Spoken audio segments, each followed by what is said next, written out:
Hi, welcome to competitive cracker. ഞാൻ പ്രിയങ്ക ഹരി. നമ്മൾ ഇന്ന് ഈ വീഡിയോയിൽ ഡിസ്കസ് ചെയ്യാൻ പോകുന്നത് ഡയറി ഫാം ഇൻസ്ട്രക്ടർ എന്ന പരീക്ഷയ്ക്ക് 20 മാർക്കോളം വരുന്ന ഒരു ഭാഗമാണ്. ഏതാണെന്ന് മനസ്സിലായോ? മാത്സ് ആണ് നമ്മളിന്ന് ഡിസ്കസ് ചെയ്യാൻ പോകുന്നത്. അപ്പോൾ വളരെ ഇമ്പോർട്ടൻ്റ് ആയിട്ടുള്ള ഭാഗങ്ങളാണ്. 20 മാർക്കാണ് നമുക്ക് മാത്സിൽ നിന്നും കിട്ടുന്നത്. നല്ല രീതിയിൽ സിലബസ് മുഴുവൻ പഠിച്ചു പോവുകയാണെങ്കിൽ ക്വസ്റ്റ്യനിൽ മിസ്റ്റേക്ക് വന്നിട്ടില്ലെങ്കിൽ 20 മാർക്ക് നമ്മുടെ കയ്യിലിരിക്കും. 100-ൽ 20 എന്ന് പറയുന്നത് നല്ലൊരു മാർക്ക് തന്നെയാണ്. ബാക്കി ഭാഗങ്ങൾ എന്തെങ്കിലും രീതിയിൽ ഒരുപാട് ബുദ്ധിമുട്ടുള്ളതായി മാറുകയാണെങ്കിൽ കട്ട് ഓഫ് കുറയും. സോ 20 എന്നുള്ളത് നമുക്ക് റാങ്ക് ലിസ്റ്റിൽ നല്ലൊരു റാങ്കിലോട്ട് വരാൻ സഹായിക്കുന്ന മാർക്ക് തന്നെയാണ്. സോ 20 മാർക്ക് നമുക്ക് ഫുള്ളായിട്ട് തന്നെ കിട്ടുമെന്നുള്ള പ്രതീക്ഷയിൽ തന്നെ പഠിച്ചു തുടങ്ങാം. അപ്പോൾ നമുക്ക് കുറച്ച് ക്വസ്റ്റ്യൻസ്, അതായത് എക്സാമിന് ഇതിനു മുൻപ് ഡയറി ഫാം ഇൻസ്ട്രക്ടർക്ക് വന്നിരുന്ന മാത്സിലെ ക്വസ്റ്റ്യൻസ് ആണ് നമ്മൾ ഡിസ്കസ് ചെയ്യുന്നത്. നോക്കിക്കേ, ഇത് നിങ്ങൾക്ക് ചിലപ്പോൾ ക്ലിയർ ആവുന്നുണ്ടാവില്ല, എങ്കിലും ഞാൻ പറയാം. സെറ്റ്സ് എന്നുള്ള ഭാഗത്ത് നിന്നും 4 മാർക്കാണ് നമുക്ക് ചോദിക്കുന്നത്. 4 മാർക്ക് എന്ന് പറയുമ്പോൾ 4 ചോദ്യങ്ങളാണ്. പക്ഷേ ഇവിടെ നോക്കിക്കേ, അത് കഴിഞ്ഞ് 5ാമത്തെ ടോപ്പിക്ക് നോക്കുക, റിലേഷൻസ് ആൻഡ് ഫങ്ഷൻസ് ആണ്. ആക്ച്വലി റിലേഷൻസ് ആൻഡ് ഫങ്ഷൻസ് എന്ന് പറയുന്നതും സെറ്റ് തിയറിയുടെ ഭാഗം തന്നെയാണ്. സോ സെറ്റ് തിയറി എന്നുള്ള ഭാഗം പഠിച്ചാൽ ഒരു +1 +2 ടെക്സ്റ്റിലെ +1 ടെക്സ്റ്റിലെ ആദ്യത്തെ 2 ഭാഗങ്ങൾ, അതുപോലെ തന്നെ +2 ടെക്സ്റ്റിലെ ആദ്യത്തെ ഭാഗം, ആദ്യത്തെ പാഠം അല്ലേ, ആദ്യത്തെ ലെസണും കൂടി പഠിക്കുവാണെങ്കിൽ ഷുവറായിട്ടും നിങ്ങൾക്ക് കിട്ടാൻ പോകുന്നത് 6 മാർക്കാണ്. പക്ഷെ അത് അങ്ങനെ എല്ലാം അങ്ങോട്ട് പഠിക്കുകയല്ല വേണ്ടത്. നമുക്ക് വേണ്ട കാര്യങ്ങൾ, വളരെ ബേസിക് ആയിട്ടുള്ള കാര്യങ്ങൾ, കോൺസെപ്റ്റ് മനസ്സിലാക്കുക, പ്രോബ്ലംസ് കൂടുതൽ പ്രാക്ടീസ് ചെയ്യുക. അപ്പോൾ നമ്മൾ പറഞ്ഞത് 6 മാർക്കിൻ്റെ ഭാഗമാണ് സെറ്റ് തിയറിയിൽ നിന്നും വരുന്നത്. സോ ആ ഒരു ഭാഗത്ത് നിന്ന് വന്ന ചോദ്യങ്ങൾ നമുക്ക് നോക്കാം. ഫസ്റ്റ് ക്വസ്റ്റ്യൻ നോക്കിക്കേ. If A equal to set 3, 6, 8, 9, B equal to set 1, 3, 5, 9, then B minus A. Set theory എന്ന് പറയുന്നതിനകത്ത് സെറ്റ്സ് എന്നുള്ള കോൺസെപ്റ്റ് വരുന്നുണ്ട്. അത് കഴിഞ്ഞാൽ വരുന്നതാണ് ഓപ്പറേഷൻസ് ഓൺ സെറ്റ്സ്. അതായത് നമ്മുടെ നമ്പേഴ്സിലൊക്കെ, അതായത് അരിത്തമെറ്റിക് എന്ന് പറയുമ്പോൾ നമ്മൾ ഫണ്ടമെൻ്റൽ ഓപ്പറേഷൻസ് ഒക്കെ പഠിക്കുന്നുണ്ട് അല്ലേ. സെറ്റ് തിയറി എന്ന് പറയുമ്പോൾ സെറ്റിൽ വരുന്ന ഓപ്പറേഷൻസ് ആണ്. സെറ്റിൽ വരുന്ന ഓപ്പറേഷൻസ് ഒരുപാടുണ്ട്. എക്സാമ്പിൾ പറയുകയാണെങ്കിൽ ഇൻ്റർസെക്ഷൻ ഉണ്ട്, അതുപോലെ യൂണിയൻ ഉണ്ട്, കോംപ്ലിമെൻ്റ് ഉണ്ട്. അതിൽ വരുന്ന ഒരു ഓപ്പറേഷനാണ് ഏത്? ഡിഫറൻസ് ബിറ്റ്വീൻ 2 സെറ്റ്സ് എന്ന് പറയുന്നത്. അപ്പോൾ ഇവിടെ B മൈനസ് A എന്നതുകൊണ്ട് ഉദ്ദേശിക്കുന്നത് ബിയിൽ നിന്നും എയിൽ ഉള്ള എലമെൻറ്റ്സ് മാറ്റുക. അതായത് ബിയിലുള്ള എലമെൻറ്റ്സ്, അല്ലെങ്കിൽ ബി എന്ന സെറ്റിനകത്ത് എയിലെ എലമെൻറ്റ്സ് എടുത്ത് മാറ്റിയാൽ നമുക്ക് എന്ത് കിട്ടും? B മൈനസ് A എന്നുള്ള സെറ്റ് കിട്ടും. ഇവിടെ നോക്കിക്കേ, ബിയിലുള്ള എലമെൻറ്റ്സ് എന്തൊക്കെയാ? 1, 3, 5, 9 ആണ്. എയിലുള്ള സെറ്റ് എലമെൻറ്റ്സ് ഏതാ? 3, 6, 8, 9. സോ രണ്ടിലും വരുന്ന എലമെൻറ്റ്സ് ഏതാണ്? 3ഉം 9ഉം ആണ്. അതിൽ എ എന്ന സെറ്റിനകത്തുള്ള 6ഉം 8ഉം ബിയിലുണ്ടോ? ഇല്ല. ഇല്ലാത്ത ഒരു എലമെൻറ്റ് നമുക്ക് എടുത്ത് മാറ്റാൻ സാധിക്കില്ല. സോ എയിലുള്ള എലമെൻറ്റ്സ് കളയുക അല്ലെങ്കിൽ മൈനസ് ചെയ്യുക എന്ന് പറഞ്ഞാൽ നമ്മൾ മാറ്റേണ്ടത് ഏതൊക്കെ എലമെൻറ്റ്സ് ആണ്?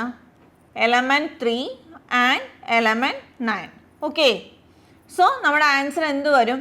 B മൈനസ് A എന്ന് പറഞ്ഞാൽ സെറ്റ് 1, 5. അങ്ങനെ ഒരു സെറ്റ് ഉണ്ട്, ഓപ്ഷനിൽ ഉണ്ട്. ഏതാണ്? Option C.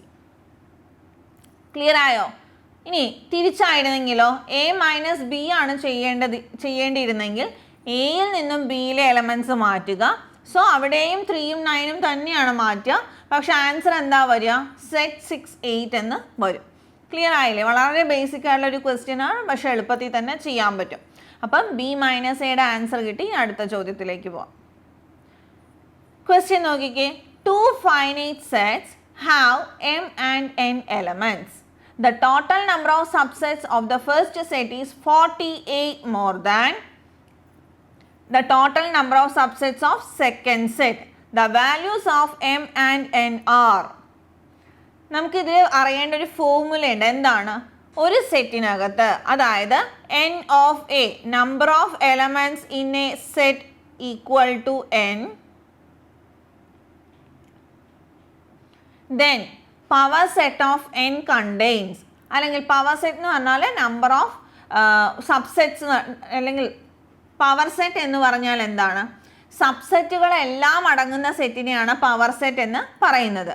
So n of A n ആണെങ്കിൽ സബ്സെറ്റുകളുടെ എണ്ണം കാണാനുള്ള ഒരു ഫോർമുലയുണ്ട്, എല്ലാവർക്കും അറിയാം. അത് നമ്മൾ പെട്ടെന്ന് മറക്കുമൊന്നുമില്ല, ഓൾറെഡി +2 പഠിച്ചാണെങ്കിൽ. ടോട്ടൽ നമ്പർ ഓഫ് സബ്സെറ്റ്സ് എന്ന് വെച്ചാൽ എന്തായിരിക്കും? 2n. എന്താണ്? 2n ആണ് സബ്സെറ്റുകളുടെ എണ്ണം. ഇവിടെ പറഞ്ഞിരിക്കുന്നത് എന്താണ്? Total number of subsets of first set. First സെറ്റിൽ എത്ര എലമെന്റ്സ് ഉണ്ട്? m എലമെന്റ്സ് ഉണ്ട്. So total number of subsets എന്ന് വെച്ചാൽ എന്താ? 2m വന്നു. അതെങ്ങനെയാന്നാ പറഞ്ഞിരിക്കുന്നത്? 48 more than the total number of subsets of second set. അപ്പോൾ സെക്കൻഡ് സെറ്റിൽ എത്ര എലമെന്റ്സ് ഉണ്ട്? n ഉണ്ട്. അപ്പോൾ അതിലത്തെ നമ്പർ ഓഫ് സബ്സെറ്റ്സ് എത്രയാ? 2n. അതിനേക്കാൾ 48 കൂടുതലാണ്. സോ ഈ ഇക്വേഷനിൽ എന്താ വന്നിരിക്കുന്നത്? എക്സ്പോണൻസ് ആണ് വന്നിരിക്കുന്നത്. എക്സ്പോണൻസ് കമ്പയർ ചെയ്യണമെങ്കിൽ എപ്പോഴും ബേസ് എന്തായിരിക്കണം? ഈക്വൽ ആയിരിക്കണം. ബേസ് എന്ന് വെച്ചാൽ ഇവിടെ 2 ആണ്.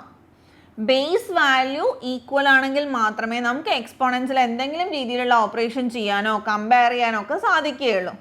സോ ഞാൻ 48നെയും എന്തിൻ്റെ ടേംസിൽ എഴുതാൻ പോവാ? 2ൻ്റെ ടേംസിൽ എഴുതാം. നിങ്ങൾ നോക്കുക, 2m 2n ലെഫ്റ്റ് സൈഡ് കൊണ്ടുവന്നപ്പോൾ 2n എന്നുള്ളത് മൈനസ് ആയി. 48 എന്ന് വെച്ചാൽ 16 × 3 ആണ്. 16 എന്ന് വെച്ചാൽ എത്രയാ? 2⁴ ആണ് ഇൻറ്റു 3. ഓക്കെ, 3യെ ഞാൻ എഗെയിൻ റീറൈറ്റ് ചെയ്യുവാണ് കേട്ടോ. എങ്ങനെ നോക്കാം? ഇവിടെ ലെഫ്റ്റ് സൈഡ് ഞാൻ 2n പുറത്തെടുക്കുന്നു. So we get 2m - n - 1. Okay, equal to 2⁴. 3 എന്നതിനെ ഞാൻ 4 - 1 എന്ന് എഴുതുന്നു. 4 എന്ന് വെച്ചാൽ എന്താ? 2² അല്ലേ? 2² - 1. ഓക്കെ, അപ്പോൾ ഞാൻ ഒന്നുകൂടി, ഇത് ഇത്രയും നിങ്ങൾക്ക് മനസ്സിലായെന്ന് വിശ്വസിക്കുന്നു. അത് ഞാൻ ഒന്നുകൂടി എഴുതുവാണേ. എങ്ങനെ എഴുതി? ആദ്യത്തെ സെറ്റിൽ 2m എലമെൻറ്റ്സ് ഉണ്ട്. രണ്ടാമത്തെ സെറ്റിൽ 2n എലമെൻറ്റ്സ് ഉണ്ട്. ഇവർ തമ്മിലുള്ള ഡിഫറൻസ് 48 ആണ്. സോ 2n ഞാൻ കോമൺ ആയി എടുക്കുന്നു. കോമൺ ആയി എടുക്കുക എന്നാൽ ഡിവിഷനാണ്. a⁻m ഡിവൈഡഡ് ബൈ a⁻n എന്ന് വെച്ചാൽ എന്താ? a⁻m - n ആണ്. സോ ഇതിനെങ്ങനെ എഴുതാം? 2m - n - 1 ഈക്വൽ ടു 16 × 3 ആണ്. അതിനെ ഞാൻ 2⁴ ഇൻറ്റു 2² - 1 എഴുതി. ഓക്കെ, 48 എന്ന് വെച്ചാൽ 16 × 3. 16നെ ഞാൻ 2⁴ എന്ന് എഴുതി. 3നെ 4 - 1 എന്ന് എഴുതണം. ബേസ് വാല്യൂ സെയിം ആക്കാൻ വേണ്ടിയിട്ട് 4നെ ഞാൻ 2² ആക്കി എഴുതി. ഇനി നിങ്ങൾ ഇക്വേഷൻ കമ്പയർ ചെയ്തേ. ലെഫ്റ്റ് സൈഡ് 2n പ്ലേസിലാണ്, റൈറ്റ് സൈഡ് എന്ത് കിടക്കുന്നത്? 2⁴. സോ n = 4 എന്ന് കിട്ടി. ഇനി ബ്രാക്കറ്റിനകത്ത് ആദ്യത്തെ ടേം 2m - n ആണ്, പിന്നെ -1 ആണ്. റൈറ്റ് സൈഡ് 2² - 1 എന്നാണ്. സോ നമുക്ക് അവിടെ നിന്ന് എന്ത് മനസ്സിലാക്കാം? m - n = 2 എന്ന് മനസ്സിലാക്കാൻ പറ്റും. സോ m = എന്ത് വരും? 6 വരും. കാരണം n 4 ആണെന്ന് മനസ്സിലാക്കി. അപ്പോൾ എമ്മിൻ്റെ വാല്യൂ 4ൻ്റെ കൂടെ 2 ആഡ് ചെയ്യുന്നതായിരിക്കും. അതാണ് ഏത്? 6. അങ്ങനെ ഒരു ഓപ്ഷൻ ഉണ്ടോ? ഉണ്ട്. ഏതാണ്? 6 and 4, ഓപ്ഷൻ എ. ക്ലിയർ ആയോ? അപ്പോൾ ഇതുപോലെ ഇതെന്താണ്? ഇത് ആക്ച്വലി വളരെ എളുപ്പമുള്ള ചോദ്യമാണ്. ഒരു സാധാരണ ഒരു ആൾജിബ്രയിൽ നിന്ന് വന്നൊരു ക്വസ്റ്റ്യൻ ആണ്. പക്ഷെ നമുക്ക് അവിടെ ശ്രദ്ധിക്കേണ്ട എന്താണ്? സെറ്റ് തിയറിയിൽ നിന്ന് നമ്പർ ഓഫ് സബ്സെറ്റ്സ് കാണാനുള്ള ഫോർമുല അറിഞ്ഞുവെങ്കിൽ ആൾജിബ്ര ക്വസ്റ്റ്യൻസ് ചെയ്യുന്ന കോൺസെപ്റ്റിൽ ഇത് മുഴുവൻ ചെയ്യാൻ കഴിയും. എപ്പോഴും മാത്സ് എന്താണ്? ഇന്റർ റിലേറ്റഡ് ആണല്ലേ? അരിത്തമെറ്റിക്കും ആൾജിബ്രയും ജോമെട്രിയും എല്ലാം ഇന്റർ റിലേറ്റഡ് ആണ്. സോ സെറ്റ് തിയറി ചെയ്യുമ്പോൾ ഇതിൽ ബേസിക് ആയിട്ടുള്ള കാര്യങ്ങളാണ് നമ്മളിവിടെ യൂസ് ചെയ്തിരിക്കുന്നത്. ഇനി അടുത്ത ചോദ്യം. The range of the function f of x equal to 3x minus 2 is. Set theory ഒക്കെ പഠിച്ചവർക്ക് അറിയാം. നമുക്ക് എന്താണ് ഒരു ഫംഗ്ഷൻ ഒരു സെറ്റിൽ നിന്നും വേറൊരു സെറ്റിലേക്ക് ഡിഫൈൻ ചെയ്യുമ്പോൾ എങ്ങനെയായിരിക്കണം? എയിൽ നിന്നും ബിയിലേക്കാണ് ഫംഗ്ഷൻ ഡിഫൈൻ ചെയ്യുന്നതെങ്കിൽ എയിലുള്ള എലമെൻസിന് ഞാൻ എ ബി സി എന്ന് കൊടുത്തു, ബിയിലുള്ള എലമെൻസിന് ഞാൻ എക്സ് വൈ ഇസഡ് എന്ന് കൊടുത്തു. സോ എയുടെ ഇമേജ് ആണ് എക്സ്, ബിയുടെ ഇമേജ് ആണ് വൈ, സിയുടെ ഇമേജും വൈ ആണ്. ഇതൊരു ഫംഗ്ഷൻ ആണോ? അതെ. കാരണം എന്താണ്? എയിലുള്ള എല്ലാ എലമെൻസിനും ബിയിൽ ഒരേ ഒരു ഇമേജേ ഉള്ളൂ അല്ലേ? One and only one image. ഇങ്ങനെയാണെങ്കിലാണ് അത് എന്താവുന്നത്? ഒരു ഫംഗ്ഷൻ ആയിട്ട് മാറുന്നത്. സോ ഇവിടെ നമ്മൾ ശ്രദ്ധിക്കേണ്ട കാര്യം എന്താണെന്ന് വെച്ചാൽ 3 വേർഡ്സ് ആണ്: ഡൊമൈൻ, കോഡൊമൈൻ, റേഞ്ച്. ഒരു ഫംഗ്ഷൻ എവിടെ നിന്നാണോ ഡിഫൈൻ ചെയ്യുന്നത്, അതായത് ഇവിടെ എയിൽ നിന്നുമാണ് ഡിഫൈൻ ചെയ്തിരിക്കുന്നത്, സോ അതിനെ എന്തു പറയുന്നു? ആ സെറ്റിനെ നമ്മൾ പറയുന്ന പേരാണ് ഡൊമൈൻ. എങ്ങോട്ടാണോ ഫംഗ്ഷൻ ഡിഫൈൻ ചെയ്തിരിക്കുന്നത് അതാണ് എന്ത്? കോഡൊമൈൻ. ഏതെല്ലാമാണ് ഇമേജ് ആയിട്ട് വരുന്നത്, അല്ലെങ്കിൽ കോഡൊമൈനിൽ ഏതെല്ലാം എലമെൻസിനാണ് പ്രീ ഇമേജസ് ഉള്ളത്? ഇവിടെ ഏതെല്ലാമാണ്? Set X Y. ഇതിനെ പറയുന്ന പേരാണ് റേഞ്ച്. ഓക്കെ, ഈ 3 ടേം അറിഞ്ഞില്ലെങ്കിൽ നമുക്ക് ഈ ഒരു ക്വസ്റ്റ്യൻ ചെയ്യാൻ പറ്റില്ല. So domain, codomain, range. ഇനി നമ്മുടെ ക്വസ്റ്റ്യനിലേക്ക് പോവാം. എന്താണ് ക്വസ്റ്റ്യൻ പറയുന്നത്? തന്നിരിക്കുന്ന ഫംഗ്ഷൻ ആയിട്ടുള്ള F of X equal to 3x-2 എന്നതിൻ്റെ റേഞ്ച് വാല്യൂ, അല്ലെങ്കിൽ റേഞ്ചിൻ്റെ ആ ഒരു എന്താ പറയുക, റേഞ്ചിൻ്റെ ഇൻ്റർവെൽ ഏതാണ്, അല്ലെങ്കിൽ റേഞ്ച് എന്താണെന്നാണ് ചോദ്യം. ഇവിടെ നോക്കിക്കേ, F of X equal to 3x-2 എന്ന് തന്നിട്ടുണ്ട്. ആദ്യം എക്സിന് എന്തെല്ലാം വാല്യൂസ് കൊടുക്കാൻ പറ്റുമെന്ന് നോക്കാം. എപ്പോഴും കൊടുക്കാൻ പറ്റുന്ന വാല്യൂസ് അറിഞ്ഞാൽ മാത്രമേ നമുക്ക് റേഞ്ച് മനസ്സിലാക്കാൻ സാധിക്കുകയുള്ളൂ. ഇവിടെ ഏതെങ്കിലും ഒരു പെർട്ടിക്കുലർ സെറ്റ് പറഞ്ഞിട്ടുണ്ടെങ്കിൽ ആ സെറ്റിലെ വാല്യൂസ് മാത്രമേ കൊടുക്കാൻ സാധിക്കുകയുള്ളൂ. പക്ഷേ ഇവിടെ ഏതെങ്കിലും ഒരു സെറ്റ് പറയാത്തിടത്തോളം കാലം നമ്മൾ അത് എന്തായിട്ടാണ് കൺസിഡർ ചെയ്യേണ്ടത്? അതൊരു റിയൽ വാല്യൂഡ് ഫംഗ്ഷൻ ആയിട്ട് കൺസിഡർ ചെയ്യണം. സോ എപ്പോഴും ഡൊമൈൻ എവിടെയായിരിക്കും? റിയൽ നമ്പേഴ്സ് തന്നെയായിരിക്കും. അപ്പോൾ ഇവിടെ നോക്കുക, എക്സിന് ഏത് റിയൽ വാല്യൂ ഇട്ടാലും, റിയൽ വാല്യൂസിനെ നമ്മൾ പൊതുവായിട്ട് ഇൻ്റർവെല്ലിൽ ഡിനോട്ട് ചെയ്യുക -∞, ഇൻഫിനിറ്റി എന്നുള്ള ഓപ്പൺ ഇൻ്റർവെൽ ആയിട്ടാണ്. -∞ക്കും ഇൻഫിനിറ്റിക്കും ഇടയിലുള്ള ഏത് വാല്യൂ കൊടുത്താലും എല്ലാ വാല്യൂസിനും കറസ്പോണ്ടിങ് ആയിട്ട് ഒരു വാല്യൂ നമുക്ക് എവിടെ നിന്ന് കിട്ടും? F of X equal to 3x-2 എന്നുള്ളത് സാറ്റിസ്ഫൈ ചെയ്യുന്ന രീതിയിൽ കിട്ടും. സോ അതിൻ്റെ അർത്ഥം എന്താ?